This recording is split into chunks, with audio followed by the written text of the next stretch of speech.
ইসরায়েলের বিরুদ্ধে সম্পূর্ণ অস্ত্র নিষেধাজ্ঞা আনুষ্ঠানিকভাবে কার্যকর করেছে স্পেন। বুধবার দেশটির পার্লামেন্ট সরকার ঘোষিত এক ডিক্রি পাশ হওয়ার মাধ্যমে এই নিষেধাজ্ঞা কার্যকর হয়। এ খবর নিশ্চিত করেছে আনাদেলো সংবাদ সংস্থা। একমাত্র স্মার্ট সিটি বসুন্ধরা, আধুনিকতায় এক ধাপ এগিয়ে। প্রতিবেদনে বলা হয়, গাজা ইসরায়েলি আগ্রাসনের প্রতিক্রিয়ায় গত মাসে ঘোষিত একটি বৃহত্তর নিষেধাজ্ঞা প্যাকেজের অংশ হিসেবেই এই সিদ্ধান্ত নেওয়া হয়েছে। বামপন্থী দল পোডেমোস সহ অন্যান্য বাম ও আঞ্চলিক রাজনৈতিক দলের সমর্থনে প্রস্তাবটি অল্প ব্যবধানে পাস হয়।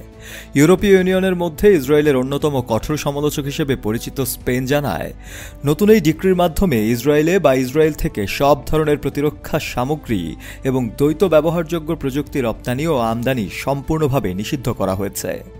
একই সঙ্গে সম্ভাব্য সামরিক ব্যবহারের উপযোগী জ্বালানি বা সরঞ্জাম বহনকারী জাহাজ ও বিমানকে স্পেনের বন্দর ও আকাশসীমা ব্যবহারের ওপর নিষেধাজ্ঞা আরোপ করা হয়েছে। পোডেমোস দলের অন্যতম নেতা আয়োনে ভেলারা ভোটের আগে পর্যন্ত তার দলের অবস্থান গোপন রাখেন। ভোটের আগে তিনি বলেন, সরকারকে আরও এগিয়ে যেতে হবে, বিদ্যমান চুক্তিগুলো বাতিল করতে হবে এবং ইসরায়েলের সঙ্গে সব ধরনের সম্পর্ক ছিন্ন করতে হবে।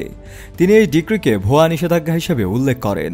তার অভিযোগ, নিষেধাজ্ঞা কার্যকর হওয়ার পরও সরকার ইসরায়েলের সঙ্গে অস্ত্র চুক্তি বজায় রেখেছে এবং ইসরায়েলগামী মার্কিন সামরিক সরঞ্জাম বহনকারী 4টি জাহাজকে স্পেনের বন্দরে ভিড়তে দিয়েছে। অন্যদিকে মঙ্গলবার সংসদীয় বিতর্কে স্পেনের অর্থমন্ত্রী কার্লোস কুয়ের্পো এই নিষেধাজ্ঞাকে একটি দৃঢ় পদক্ষেপ এবং আন্তর্জাতিক অঙ্গনে পথ প্রদর্শক উদ্যোগ হিসেবে অভিহিত করেছে।